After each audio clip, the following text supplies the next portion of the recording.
தஞ்சாவூரில் மக்கள் சந்திப்பை நடத்துவதற்கு நடிகர் விஜய் தயாராகி வருகின்றார். இன்னும் சற்று நேரத்தில் அவர் அந்த இடத்திற்கு ரீச் ஆயிடுவார் அப்படின்னு நம்ம புரிஞ்சுக்கிறோம். தற்போது திருச்சி விமான நிலையத்திலிருந்து இந்த மக்கள் சந்திப்பு நடைபெறக்கூடிய அந்த திடலுக்கு அவர் சென்று கொண்டிருக்கிறார். வழி நெடுக அவருடைய கட்சி தொண்டர்கள், அவருடைய ரசிகர்கள் அவருக்கு வரவேற்பு அளித்து வரக்கூடியதை பார்க்குறோம். அதனால் கொஞ்சம் வழக்கம் போல் டிராஃபிக் ஜாம் ஆகக்கூடியது நம்ம பார்க்குறோம். அந்த காட்சிகள் உங்கள் திரையில் மிகுந்த உற்சாகத்தோடு அவருடைய ரசிகர்களும் தொண்டர்களும் அவரை வரவேற்று வருகிறார்கள்.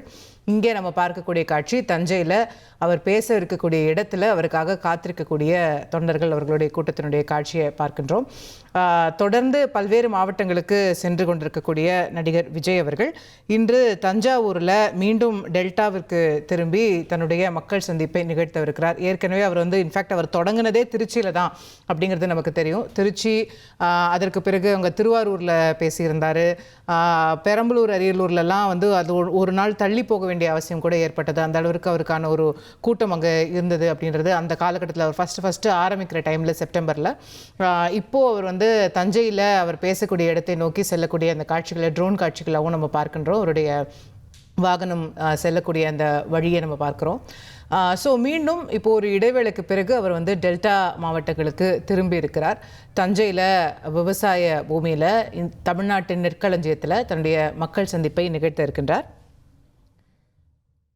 ரைட், அந்த மாநாடு நடைபெறக்கூடிய, அவருடைய அந்த மக்கள் சந்திப்பு நடைபெறக்கூடிய அந்த திடல் அருகே அவருடைய வாகனம் வந்துவிட்டது அப்படின்னு புரிஞ்சுக்கிறோம்.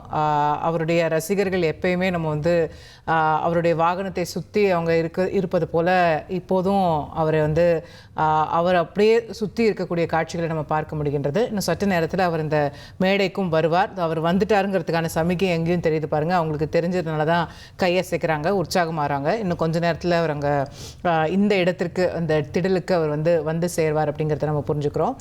வழக்கம் போல் முன்னாடி இருந்த அந்த திருச்சி மக்கள் சந்திப்புலலாம் இருந்த மாதிரி ஃப்ரீ ஃபார் ஆல், யார் வேணால் வாங்க நில்லுங்க ரோட்டில் அவர் பேசுவார் அப்படிங்கிற விஷயம் இல்லாமல், கரூருக்கு பிறகு மாற்றப்பட்ட புரோட்டோகாலின் படி அடையாள அட்டை, QR கோடு இதெல்லாம் வச்சு அவங்களுடைய நிர்வாகிகளுக்கு தனியாக பாஸ் கொடுக்கப்பட்டு அவர்கள் மட்டும்தான் உள்ள அனுமதிக்கப்பட்டிருக்கிறார்கள் அப்படிங்கிறத பார்க்குறோம். அவங்க நின்றுட்டுருக்குறாங்க, அவங்க காத்துட்ருக்குறாங்க. இன்னும் சில நிமிடங்களில் விஜய் அவர்கள் அங்கே வருகை தந்து விடுவார். இன்றைய சந்திப்பு, இன்றைய பேச்சு அப்படிங்கிறது இதில் என்னெல்லாம் இருக்கும் அப்படிங்கிற எதிர்பார்ப்புகளும் இருந்து கொண்டே இருக்கிறது. இது வரைக்கும் நம்ம பார்த்தோமானால் நமக்கு இந்த நேரத்தில் கிடைக்கக்கூடிய தகவல், அவரை பின்தொடர்ந்து வந்து கொண்டிருந்த வாகனங்களில் நிறைய பேர் வந்ததில் அங்கே ஏற்பட்ட சிக்கல்னால 10க்கும் மேற்பட்ட வாகனங்கள் அங்கே விபத்தில் சிக்கியிருக்கிறாங்க அப்படிங்கிறத நம்ம புரிஞ்சுக்கிறோம். நம்ம வெரி அன்ஃபார்ச்சுனேட் இன்சிடென்ட் அங்கே இந்த காட்சிகளை நம்ம பார்க்குறோம். பைக்கிலேருந்து அவங்களுக்கு அந்த மாதிரி விபத்து ஏற்பட்டிருக்கும் அப்படின்னு தெரியுது. நம்ம முதற்கட்டமாக பார்க்கும்போது அங்கே பைக்குகள் தான் அதிகமாக இருக்கிறது. விஜய் பின்தொடர்ந்து வந்த வாகனங்களில் விபத்து ஏற்பட்டிருக்கிறது. அஃப்கோர்ஸ் யாருக்கும் எதுவும் நடந்திருக்கக்கூடாது, அவங்க நல்லா இருக்கணும் அப்படின்ற ஒரு வேண்டுதல்களோடு நம்முடைய கூடுதல் விவரங்களை நம்ம கேட்டு பெறலாம். நம்முடைய செய்தியாளர் பாரதி ராஜா இணைந்திருக்கின்றார். பாரதி, என்ன நடந்தது கரெக்டா விளக்க முடியுமா? கண்டிப்பாக. திருச்சி விமானத்தை இறங்குனதுல இருந்து கிட்டத்தட்ட 30க்கும் மேற்பட்ட இருசக்கர வாகனங்கள் விஜயின் வாகனத்தை தொடர்ந்து சென்று கொண்டிருந்தது. அது தேசிய நெடுஞ்சாலை என்பதால் வாகனம் 80 கிலோமீட்டர் 90 கிலோமீட்டர் ஸ்பீட்ல போறது வழக்கமான விஷயம் தான். ஆனா பல இடங்கள்ல இந்த சாலை சந்திப்புகள் வரும் இல்லையா, அங்கெல்லாம் மக்கள் கூட்டம் அதிகமாக இருந்து குறிப்பா விஜயை பார்க்கணும்னு பொதுமக்கள் பலரும் கூடியிருந்தாங்க. இதனால அடிக்கடி பிரேக் போட வேண்டிய ஒரு சூழல் இருந்தது. அது பெரிய வாகனம், விஜயின் வாகனம் பெரிய வாகனம் அப்படின்னால கண்ட்ரோல்டா பிரேக் போட்டாங்க. ஆனா பின்னாடி இருசக்கர வாகனத்துல வந்தவங்க விபத்துக்குள்ளாகி இருக்காங்க. துவாக்குடி டோல்கேட், அதாவது துவாக்குடி சுங்கச்சாவடியை தாண்டின உடனே இந்த விபத்தானது நடந்திருப்பதாக சொல்லப்படுகிறது.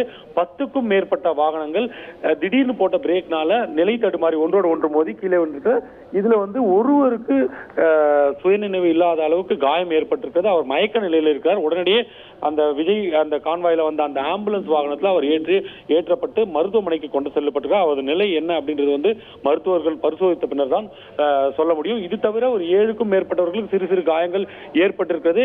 இந்த பிரச்சனைகளை எல்லாம் தாண்டி தற்போது விஜயின் வாகனமானது அந்த மாநாட்டு நடைபெறும் அந்த திடலுக்குள் நுழைந்து கொண்டிருக்கிறது. அந்த காட்சியை தான் நீங்க பார்த்து கொண்டிருக்கீங்க. 1,27,00,000 மனங்களை வென்ற தந்தி டிவி யூடியூப் சேனல். தவிர்க்க முடியாத தம்ப்நெயில்ஸ், கலக்கலான கான்டென்ட்ஸ். நீங்களும் இந்த குடும்பத்தில் இணைய இப்பவே சப்ஸ்கிரைப் பண்ணுங்க. அசுரபலம் கொண்ட எங்கள் டிஜிட்டல் கரங்களில் உங்கள் விளம்பரங்களை சேர்க்க வாட்ஸ்அப் பண்ணுங்க. 8939888838. Email advttv@dttv.in.